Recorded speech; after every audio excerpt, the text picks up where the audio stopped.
Hey, everybody. Welcome back to Splintered Grace. It's Monday morning, and we are excited to hear from you. I'm Tina Frank, and I am here with my wonderful, wonderful co-host.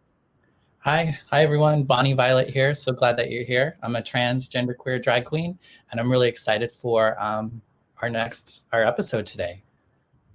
That's All awesome. I right. can't wait. I know, right? So we're gonna try something new. I guess everything is new, right? Because we're Sure. still figuring this out. But we're gonna try something new. I've been seeing this. Been seeing people reviewing and having reactions to videos, and there's a particular video that came out recently that it's a Justin Bieber song called "Holy." That last scene reminded me of my family. Actually, my dad was always bringing people home. My dad, when I was younger, dad was always picking up hitchhikers or bringing people from work. Or I mean, we had people who became practically family Yeah. after my parents kind of bringing them home for a meal or for a place to crash for the night or whatever. I mean, Yeah. that's how like Dave and Dave and kind of became part of my life. Even they just do that a lot. So again, that's kind of that generosity. That's awesome. You had mentioned before too, like we were going to talk a little bit about like work in this time. Like how is that kind of came up in the conversation, but how has your work been impacted by, I guess, the state of the world at this moment? Well, we've actually had to just make a decision to not reopen from COVID. We're being very optimistic. It was really hard making that similar announcement to all my team, which I'm hoping they all landed well. We tried to do the best we could to make sure they had all the tools that they needed to hopefully find another opportunity. We're still doing that and partnering with them to be replaced with something that they enjoy. I also tried to encourage them to take the opportunity, maybe if it was available, to expand their, I don't know, education or training, so that when things got a little more, I don't know, normal, if there's even if that's even the right thing to say, that they would be positioned to step into something even better than where they were at. I always had I don't know, I always wanted my team to just pass through our business Mm. and be on their way to something greater. Because I think, especially for the type of business that I have had, that's what it was, just there to help give them some groundwork, give them some working capital, develop some disciplines, and move on to that next great thing that they're going to do. So I'm sad that I'm not going to get to be a part of their journey anymore in that regard. But I'm grateful for the time that I was able to have. Gosh, it's been like 12 years. Oh, wow. To partner with some folks all over the country to be a part of their story.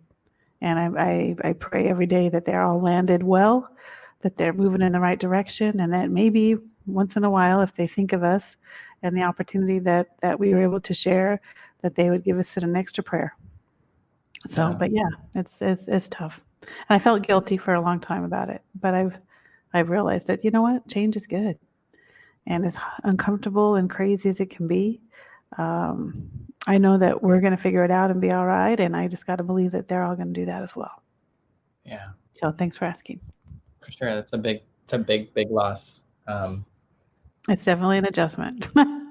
Yeah. But on the other hand, it freed up some time for me to spend some time with you on Monday mornings. So I'm grateful for that.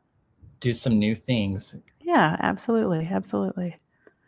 Yeah, I felt like for the like this time also caused me to make some, well, it I don't know, like I guess I had more choice, like I had more choice in my decision to leave work. Mm-hmm. Um but it kind of got to a space where there was no choice, because I just knew it was time to be done, and the choice to stay was just, it was no longer a choice on my heart and in my Yeah. spirit, and it just Yeah. like, for me, it's like now is the time. Like for me, I feel like that's kind of like my little mantra, if you will, with everything. It's like, now is the time. Like Yeah. if not now, when? I've been dreaming doing this queer spiritual work for since 2000, I think 14 is when I first started a queer chaplain, and it's just kind of been this thing on the side. And so to finally just say, you know what, I'm just going to focus on it. Doing it. Happens. Yeah, it feels good. I mean, it's good timing. You know, everything. I believe everything kind of happened. I believe it's helpful to believe that things happen in their own time, and eventually it kind of makes sense. Like maybe there's a reason to it. Yeah, absolutely there is. Yeah. So now Absolutely. Pardon? So now where do we go? I don't know if playing this song was a good thing, but we tried it. Right? Doesn't matter. We had a good conversation, and really that's what it's all about. We want people to be open for conversations, conversations that are maybe make them uncomfortable. There's a passage in the Bible. I don't know if you've heard of it. It's called the Prayer of Jabez. A few years ago, it was like a big thing in the church. People liked it. People hated it. Everyone fought about it. The normal stuff that happens on things like that. But there was one thing in there that just landed with me, and I can't give you the exact scripture reference in there. I apologize. That's not my strong point is addresses, but it said, expand my borders. Expand my borders was one of the part of the prayer. Expand my borders. Do something so big in my life that it has to be you. And when I think about opportunities like this, so when I talk about change and it's always good, that's what I believe. I think the business closed. It's going to be fine. I believe we did the best we could with the people that were still working under us. I'm hoping they're all, but I feel like God can use this to expand our borders. So like you, we stepped out, we tried something different. That's an opportunity for us to expand our borders. Some are going to be successful, some are not, but I'm so excited because I chose and to close the business. In the long run, I could try to rebuild it and do that all again if I wanted to. You chose to step away from a place of employment. But it's interesting that we're both here and we're both in the same expansion opportunity. Think about this. So the expansion point for you is access to the people in the community that God has set me in. For me, the expansion point is opportunity to be heard and potentially seen by the community that God has placed you in. And the fact that he put us in family, I believe, weaves us together for purpose. And so I really feel like this is an opportunity for our borders to expand. However that looks like, it's going to probably be unique for both of us. But I think it's going to be honoring to not only you and I, but to all the people around us. And that to me is what's amazing. And if we look even at this music video, that's what happened. That's what happened for every person in that little video. I thought that's kind of, I think the continuation is the conversation that we continue to have about whatever topic God puts on our heart or what we choose. Right. Well, I feel like I've heard you say this a little bit too, but I think I just also reached a part in my life where I was just like, in a lot of ways, I was just tired of the same old thing. Like I felt like in a lot of ways, I was just kind of in the same sort of like pattern, if you will. And in a lot of ways, I just wasn't excited about anything. I wasn't maybe hearing new things or learning new things or doing new things as much. And it felt like I really wanted to do that and needed to do that. Yeah. And part of that is being in different community with people, doing different things with my day, whatever that might be. So that's so key, changing up your norm. I've become very systematic as I've gotten older. And I realized, and I'll share something else if you don't mind. Last night I went to a girlfriend's house. She had a group of us over, and we listened to a concert, and a little bit of teaching from a pastor that we all enjoy. And something that she said really, really hit me. I'd have to say this was my takeaway. In addition to the opportunity to disconnect with these women and talk to them, because it was all women. In passing, the Bible study teacher said, there's a rhythm to your season. And I'm like, oh my goodness, because I'm a firm believer, and I think we've all experienced this, that our seasons of our life changes. Like you and I just went into a new season. Yeah. And so the challenge for us is going to be to overcome the old rhythm, which you were just talking about, and understanding the new rhythm that's going to move us into that place where we're going. And I thought that's really interesting because I have to be honest, because I've been struggling a little bit with the shift. And people, you talk to people, like, oh my goodness, how hard to lose a business. That's all done. The decision was made, it's done, it's fine. But it's the shift, it's the normalcies we have, the getting ready for your day, the time you spend doing this, the time you spend doing that, you know what I'm saying? It's all changed. So the rhythm of our day is gonna change. And so the challenging part is trying to discern what that new rhythm looks and feels like, so that it continues to move us to a place of fruitfulness in this season. Seasons I think are important, and I think they build us up, they discipline us, and they allow us newer opportunities to be kind and loving and even courageous. And so figuring out that rhythm, I think, is really, really important.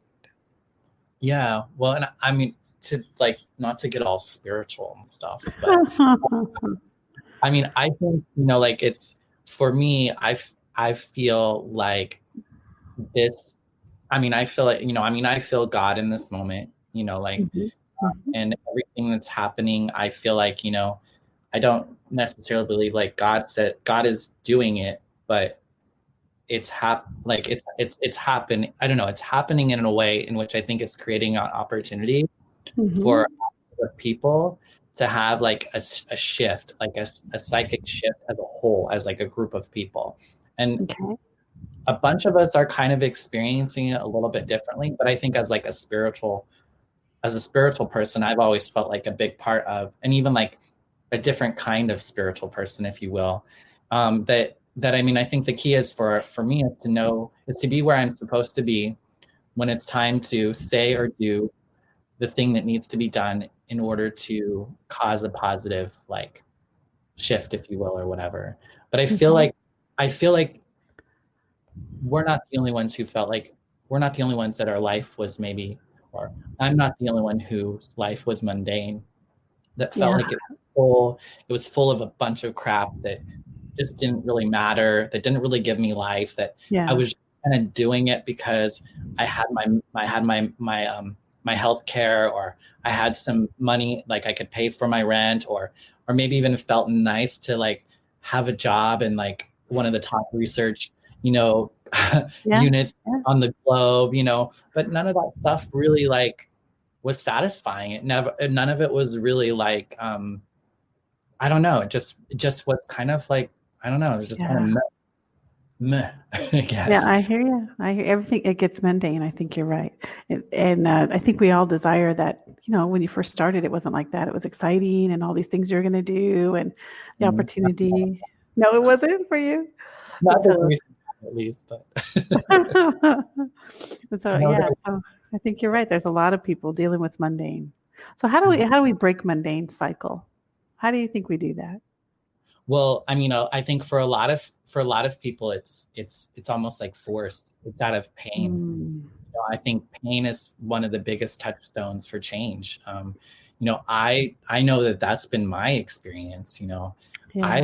I will keep doing the same thing over and over until it freaking hurts, and then I might still do it, and then eventually I'll stop. And one of the things, though, that I love about being spiritual, about being sober, about just sober is just a part of that's not necessarily what anyone else does, but for me, that's a big part of my spirituality, or even what brought me to spirituality. But because I'm more sober, I'm more present, I'm more in the now, I have a lot less tolerance for pain. So it's I get in pain really easy and really quick. And so that's great, because then that causes me not to sit as much. And to make some sort of take some sort of action, hopefully sooner. And hopefully not out of a state of because when you make a decision out of pain, deep pain, it's just kind of making a decision out of fear. You're probably not in the best headspace for it. Right. So to make a decision under that, unless the decision is just to surrender, is just to surrender to a higher power, to God, and just say, you know what, I don't got this. Yeah. Yeah, that's good. That's wisdom right there you just shared. That's exactly right. I agree with you. I agree with you. That's a And big thing, is just being able to just surrender and go with the flow of like of life. I mean, I think it is out there for us, and I think that we all have an opportunity to live greatly if we just allow ourselves. I agree. And I hope, we're talking about what do we see or how we perceive when we talk to that video. As I'm hearing you talk, you said how you perceive life, and the first thing that popped into my head was that is so right. We need to pursue and flow in the river of life and not culture, Hmm. because I think there's a big difference. Yeah. Culture changes. Culture is going to be something that's going to dictate and move and shift based on the next whatever thing. And to be in the river and flow through life, I think that's exactly right, because there's definitely a difference between life and culture. We were just talking about the fashion and how it's coming back to maybe the 80s or the 90s, and that's culture. Yeah, that's culture. I don't want to be stuck in culture. I don't want to be stuck in that. I want to be stuck in life that's flexible, like you said, that you can just go with the flow, and allow yourself to just be at ease at different levels, go through that pain motion so that you can keep going and keep flowing and keep going. I think that is an amazing analogy and statement that you made. And yeah, that is really awesome. So live life, not culture. I think that's amazing. Yeah, well, and That's one of the things, and I think sometimes that stuff can be intermixed, or can like culture can be, I guess, impacted by, right? Like, yeah. Oh, definitely. Because we as we're living life, we're flowing in and out of the culture of the life. right. And that's where the change comes in. You see the change that you were talking about that can be comfortable or uncomfortable. As the Mhm. culture changes and shifts, as we continue to choose the flow of life, that's going to pull us in and out. We're gonna wear the trendy clothes right now, and then we're gonna I, not wear the trendy clothes right now. You know what I'm saying? And we're gonna we're right, gonna right. we're gonna show. And I know it goes deeper than that, but I'm just saying that's the growth. The growth that we're feeling as a nation here. This pandemic, as horrifying as it can be for some people, I think there's been a lot of good things that have come out of it as well. I mean, you and I are an example of that. Although I had to do this painful thing and it Mhm. affected the people around me and caused them all pain, I'm sure that it did. I think the fact that we both have a new starting point to flow and change and move and experience life in a different capacity, it's no longer going to be mundane. Mhm. When I had to choose to not open my business, you know why I chose it? Not because I couldn't rebuild it, not because the opportunity still couldn't be done, but because I didn't want to be doing the same thing I've been doing. Yeah. And if I figure if I'm going to work that hard, because I know I'm going to work hard, that's how you go from season to season. I don't want to rebuild something that I've already had. Mm. I Yeah. want to rebuild something that's new. I want to rebuild something that's going to be new, not just for me, but for the people around me. I want to have new experiences. I want to enjoy my life. I believe that the people that were affected by it had that same desire, but they're just stuck in survival. Mm. And so I'm hoping that we can get past that and move to that next space. So yeah, a culture definitely has a bearing on it, but I think that the life and the culture still makes a difference as to how we transition from culture to culture. Indeed. So my Indeed. 2 cents. It's a great 2 cents. Yeah, I was trying to, what do we say? Well, you and I never seem to have a problem having a conversation. Yeah. So, The other thing that was kind of coming to mind when you're speaking was just about timing, like, oh, I felt like our relationship didn't just start 4 episodes ago. true. Like it didn't just start because we, decided to do this podcast together. We actually have been in relationship for 2 years now, Yeah. pretty steadily, almost on a weekly basis. So I think, we've been able to kind of be there for one another, like during these times, I guess, like Yeah. you've Yeah. been there. I mean, I feel like I'm on the other side of a lot of depression and a lot of Mm, just kind of like challenge with life. And maybe I don't know if you like you, I felt like you held a lot of that for me the last couple of years. I sure prayed for you a lot. I still pray for you a lot. And I appreciate that because I know you do. yeah, because I mean I've always just appreciated your chipperness every time you called. It just lifts my spirit. I mean, I love our time when we get to just like talk. And like you said, like Yeah. half the time, now we're on a podcast, it might feel a little forced or like, what are we going to talk about today? But normally we just like call each other up and say, hey, and talk about whatever might be going Yeah. on. Yeah. And I know for me, like I've had a really hard time with just, and I don't know if it's just because I'm in my 40s or like where I'm at in my life, but I've had a lot of challenges with just my origins, and like Mm. understand kind of, you mentioned like poverty being kind of a state of mind, and not and that's not in the sense of like my state of mind needed to change, and Yeah. I was struggling with really having the imagination of it being different than what it had always been, and I hadn't realized how much of my Mm. life was at that same level. I kind of feel like, and I do feel like, I want to say poverty. It was like but poverty in the sense of like lack, like could be experiencing more abundance in my life, but Hmm. I haven't allowed myself to That's do that. exactly right.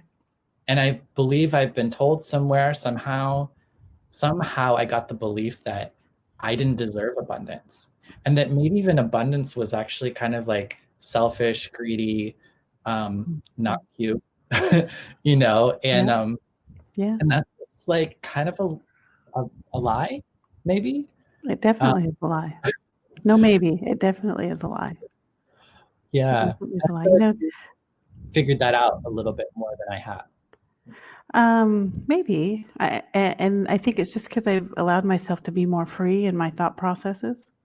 Mhm. I have my grandkids over here this weekend, and watching them when he's 12 and she's 10. And it's interesting because she spends more time at her dad's house, and he spends more time at his mom's house. And they have stepdad and a stepmom in both those households as well. So when the two of them come together, the difference in their language is amazing to me. So she comes over and we're working in the garden together, and she's like, "It takes a team to make the dream." That's her perspective. I'm like, "That's a great thing." She said, "My dad told me that." I said, "Well, Grandma's going to use that." And she's like, "Okay, I'll tell Dad." I said, "Tell your dad, thank you." Mhm. And so, because that's perfect. It takes a team to make a dream, because that's true. Yeah. That's true. You and I can't be amazing all by ourselves. We just can't. There's two. We're amazing, but we can't be completely at fullness. Well, then my um, grandson, and I know he's challenging because he's got a lot of things going on, but he tends to be a little more. It's going to turn out like this anyway, so I'm not even going to bother. Mhm. And so it was a challenge for me this weekend to take the positive on both of those, and to see how the one another, as they engage one another, how they impact one another. She was positive enough that he got annoyed. Right. He was not positive enough that she didn't want to hang out with them.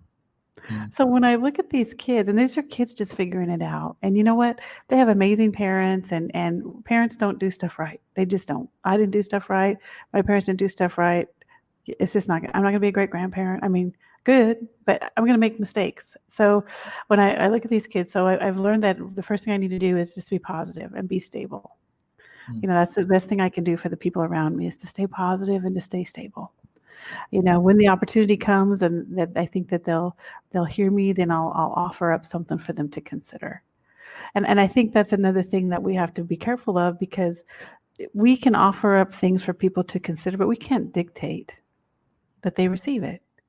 Yeah. That they take that on and do whatever. Just like our conversations, when we talk, we share, and we throw things up to one another. Now, Mhm. if you run with it, great. If you don't, I don't get mad about that. Same thing. You offer up things to me that are awesome, and sometimes I grab hold of them, sometimes I don't. But that's what the community is, and that's what life is, in my opinion. And that's how that team comes together to make the dream. Mhm. And so when we talk about that poverty mentality, we all have a little bit of it. We all carry it. Some of us at different levels than others. But part of the journey that we have is figuring some of that stuff out and surrounding us with people. So sorry, I took the long way around. Back to the grandkids. I'll finish that up. So my challenge this weekend before they left was I always say to them every time they come over, and they appreciate it. One thing I do, I know they're older and it embarrasses the heck out of them, and I love it, especially if they have their friends with them. I stand out at the end of my driveway while they're driving down the street, and I blow them kisses and yell, "I love you," until they go around the corner. My neighbors think I'm a loon. It's fine. I don't even care. But I always say to them before they leave, I hug them, I kiss them, and I say, don't ever forget, you can be who or whatever you want. Mm. Don't ever let anyone tell you no. Because I always remember that, according to my Bible, and I've experienced this, that far more than I can think or imagine is available to me. Even just my relationship with you over the last 2 years has opened up for me far more than I could think or imagine, because I wasn't exposed.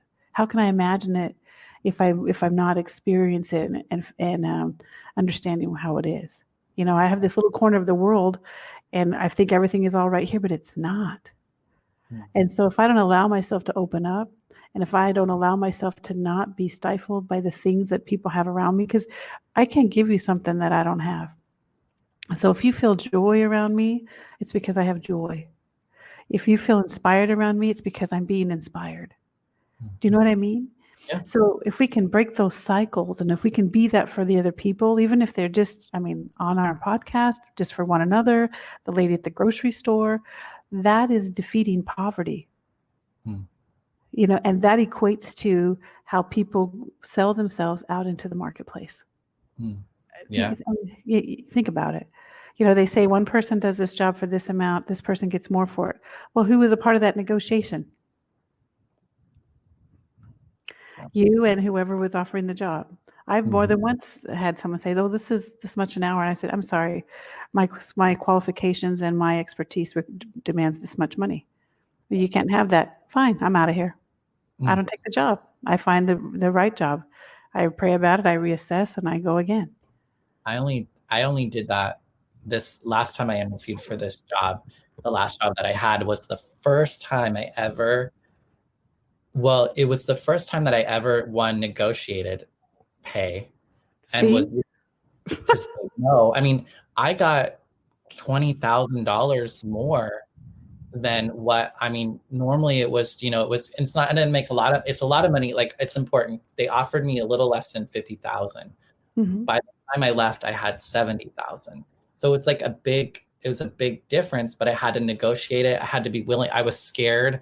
I had to ask other people, like, how do I do this? Like, I don't know how to do it. I had to be really honest with them too. I was like, hey, I really want this job, but like, I just can't make the move from you pulled this other job that things are okay to now come to this new job and do this new thing. And it was just like, but it was the first time I'd ever done it. And then I had another opportunity where I applied for a job while I was at that job. And it was at an organization that I really wanted to work with, even when I first moved to San Francisco, like the place I wanted to work. And and it was the first time I ever did an interview where I was interviewing to see if this was a good fit for me. Yeah, see, that's key. People don't realize they can do that. Anyway, go ahead. I didn't mean to interrupt you. No, it was the first time I was actually like, okay, what's this? What's that? You know, like it was one of the first times I felt like I was actually like saying, is this job a good fit for me or not? And it wasn't. So I just not to move forward with it. But that was like one of the first times that I've ever experienced that. And I'm 41 years old and I've had a number of jobs, but so much of me was just thankful to be offered, like, just felt thankful just to be thought of. And then I just wanted to be picked. Like I would go to a job interview and I would just be like, pick me, pick me, pick me, pick me, pick me, because you found acceptance in that. So you had to have a perception shift, right, for lack of a better word, or to do that. But people I don't think they realize that if we can look at our job situation as you're in the driver's seat. You get to be. And for me, as a Christian woman, I believe that God's already got a path for me, and I believe that He's already paved a way for me because the Word of God says so. But I get stuck in my own head, and I can do things, and I can settle, and it's okay, and God's okay with that. He'll still bless me right there where I settled. But if I'm going to do far more than I can think or imagine, then I have to, one, believe it. Now, I'm not saying go out there and be a drummer if you've never played drums. But I'm saying is assess who you are, assess what you have to offer, assess your joy, because God is our provider, really, at the end of the day. All these things that happen are all under the guise of allowing it to happen or not happen or whatever. And I believe that God is my provider. So who am I is the question that I really have to ask. Who am I? What do I bring to the table in this situation? And do I think I can benefit the people around me in this and still be fruitful and fulfilled? So when I go on a job interview, that's what I ask. For first places I'll look is our places, okay, where are my skill sets? These are the things based on what's in the paper this week. I guess you guys don't newspaper on the internet this week. It's like the newspaper. That I think might be there. Now, out of these, what's a little about the company? So I look, what's about the company? So from there, I'll narrow down to here. But then when I go to my interview, it's not an interview if I'm qualified. It's an interview if they're qualified for me to work there. Because I don't want to be stuck in a place that I'm miserable. Now, I may get in there and be miserable anyway. But at least I made that decision, and then I can start the process to find something different. But I always negotiate, and I didn't always, but I always negotiate. And when I was an employer, just like everybody else, I put out an ad, I put the dollar amount in there, whatever. And I was so surprised at how many people just walked in and said, okay, I'll take that. Right. And I'm thinking, well, shoot, that was the bottom part of my range. Right. You know what I mean? And then I had some people that walk in and I had some that just was crazy enough to say, thank you for your interview, but you don't pay enough. I almost didn't even show up today. Mm-hmm. So then I said, okay, I said, fair question. Thank you for saying that to me. What dollar amount are you available at? And they would tell me if it was in my range, I usually hired them at that dollar amount. Right. If it wasn't in my range, I said, you know what? You're amazing. I hope you find that dollar amount you want. Here's some other companies that I know is hiring. Because I just couldn't do it. So I think people need to understand that they have the ability to do that. Well, and I think it's just understanding your worth and your value, which I don't think I really did. And I think that, like, to say like I don't understand my worth or my value, like that sounds like really like I want to say, like, I don't know if sad, but like it sounds like very I guess maybe bigger than, I don't know, like it's more than just about like getting paid a certain amount of money. You're right.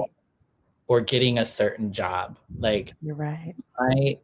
It had nothing, like I worked so hard to do those sorts of things to make up for this feeling inside me that said I wasn't enough and that I wasn't worthy.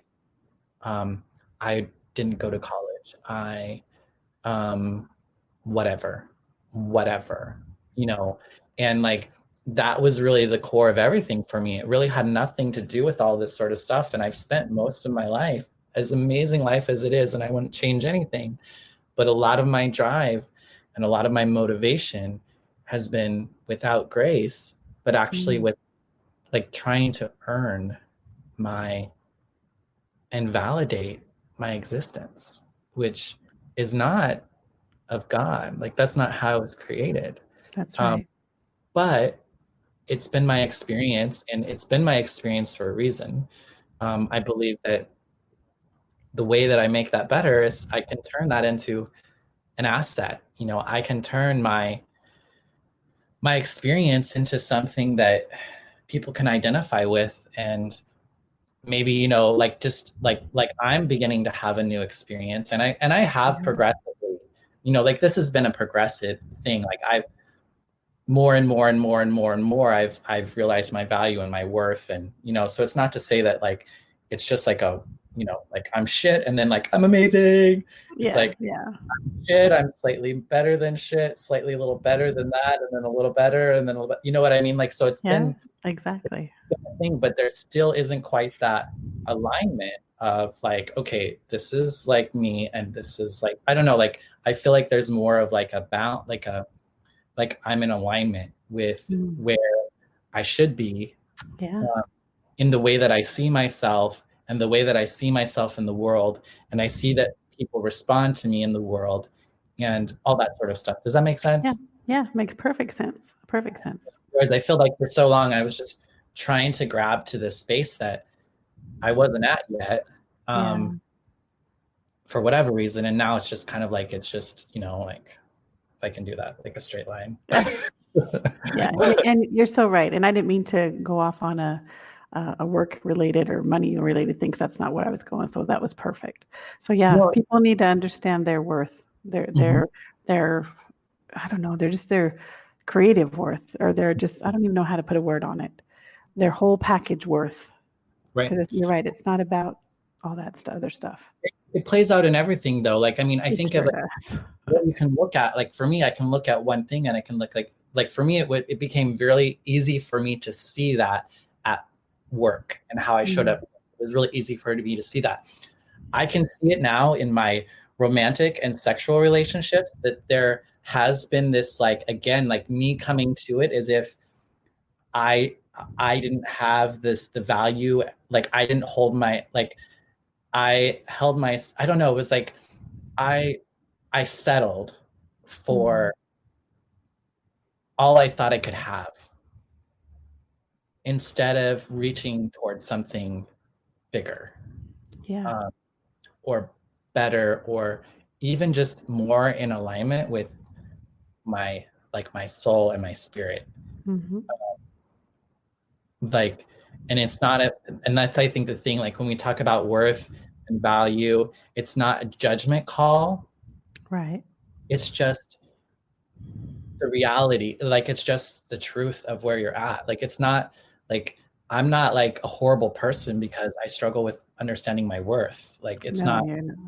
You know what I mean? Like, but I think it's kind of perceived that, I don't know, it can be perceived that way. Yep, culturally, you are right. That goes back to the difference between culture and life. So guess what? It's like 11. Yeah, I feel like we have like 10 more things we can talk about. Yeah. So. Well, I think that's a good place to stop then, right? Yeah, I think so. Right. Well, thank you everyone for like hanging in there with us today. That experimental song thing, I don't know if I'll do that again, but it was fun. I enjoyed the song, so yay. Let us know what you think. We didn't have as many people following along with us this week, so I don't know what that was, but that's all good. As always, you know, we meet every Monday at 10:30 in the morning. We're live on Facebook and YouTube, and then we're uploaded then onto a podcast. And you can find us on any of your any platform where you listen to a podcast. You should be able to find Splintered Grace. What else was there was something else I was going to say, but thank you so much for listening. And again, we look forward to hearing from you all, whether there's things you'd like for us to talk about. If you have questions for us, we're really up to all of that. So thanks so much. Thanks again, Tina. Thank you. Thanks for having me. I really love this every week. All right. And we'll talk to you folks next time. See you, everybody. Mwah. Bye. And we're Splintered Grace podcast is brought to you by a queer chaplain. Follow us on all of our social medias, Instagram, YouTube, and Facebook at a queer chaplain. Listen to us wherever you listen to podcasts. Subscribe, comment, like, and share. Feel free to tip us at Venmo, Bonnie Violet, and support monthly on Patreon. The song is original by Steven Sandnoff, The Chasm Between Us. Rest in peace, Steven.